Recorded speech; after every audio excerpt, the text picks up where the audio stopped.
அன்பு உறவுகள் எல்லாருக்கும் வணக்கம். எல்லாரும் எப்படி இருக்கீங்க?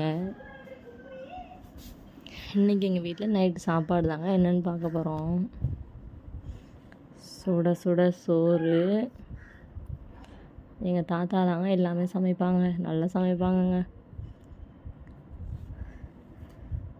அப்புறம் ஆற்றுல மீன் பிடிச்சிட்டு வந்தாங்கங்க எங்கள் மாமா, அது தாங்க சமைச்சிருக்கோம். ஆற்று மீன் நல்லா இருக்குங்க. யார் யாரெல்லாம் பிடிச்சி சாப்பிட்ருக்கீங்க அப்படின்னு கமெண்டில் சொல்லுங்கள்.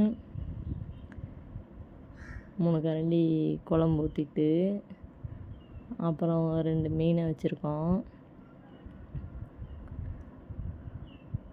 மீன் தாத்தா வைக்கிறாங்க.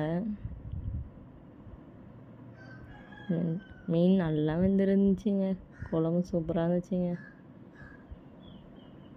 அப்புறம் வறுத்த மீன் பாருங்கள் எப்படி